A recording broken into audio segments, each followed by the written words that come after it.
नमस्कार साथियों, कैसे आप सब। आज हम बात करने वाले हैं कर्मनिष्ठता। तो दोस्तों, एक बार माता पार्वती भगवान शंकर से प्रार्थना करते हैं कि हे देव, मुझे मृत्यु लोक का भ्रमण करने दो, क्योंकि वो बहुत ऊब चुकी थी। यही वनस्पतियां, यही बर्फ की चोटियां।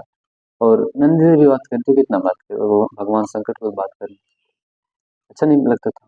वो तो पता नहीं किन भाव विचारों में खोए रहते थे। फिर वो दोनों चले। तो जैसे ही चले, वो देखे कि हरी भरी कहीं पानी से धारा पहाड़ को टक्कर दे रही है, तो कहीं बादल पहाड़ में टक्कर लग रहे हैं। तो इस तरह के दृश्य को देखकर बहुत प्रसन्न हुए। तो उन्हें लगा कि भगवान शंकर भले इस दृश्य को, इस अच्छे सुंदर स्थान को छोड़कर कैलाश के पर्वत पे चोटी पे क्यों रहते हैं। तो लेकिन शंकर की महिमा तो शंकर ही जाने।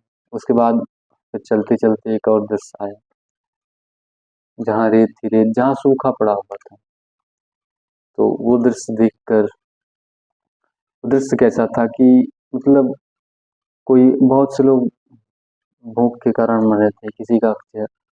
कुछ लोगों का चेहरा काला पड़ गया, कुछ की भूख के कारण तड़प तड़प मृत्यु हो रही है।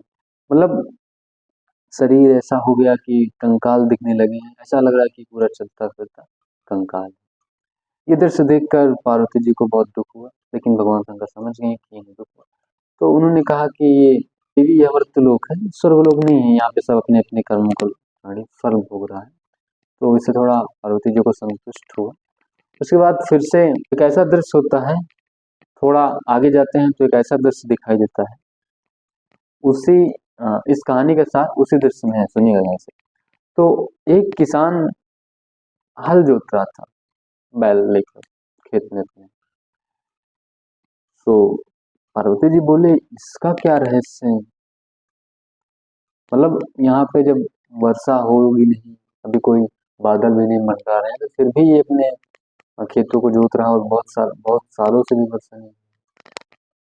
तो उसके बाद भगवान शंकर ने कहा, इसका रहस्य तो मुझे भी नहीं पता है। तो उन्होंने इसका रहस्य जानने की योजना बनाई। तो फिर वो नर रूप में गए उस किसान के पास। बोला, भाई कि आप ये खेत क्यों जोत रहे हैं। यहाँ तो बहुत दिन से बारिश भी नहीं है, और ना बारिश होगी, क्योंकि ब्रह्मा जी का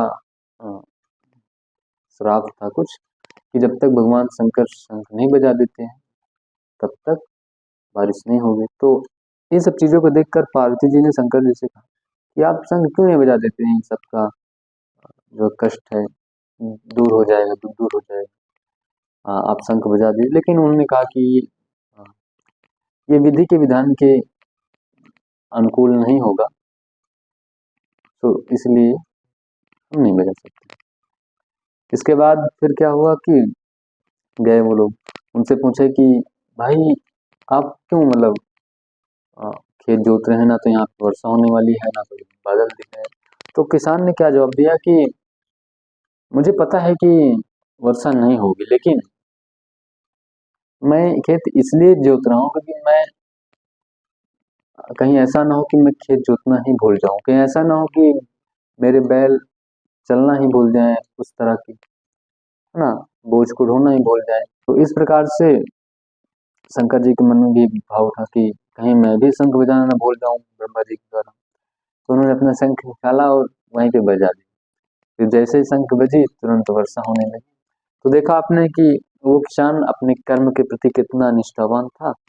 तो जब पार्वती ने ये पूछा कि आप शंख क्यों बजा दिए, तो विधि की विधान के अनुकूल नहीं है। तो उन्होंने क्या जवाब दिया कि देवी, कर्म के सामने विधि को, विधान को भी झुकना पड़ता है, कर्म के समक्ष ब्रह्मा को भी झुकना पड़ता है। तो दोस्तों, कर्म करते रहिए। धन्यवाद। फिर मिलेंगे हम एक नए कहानी के साथ। तब तक के लिए जय हिंद।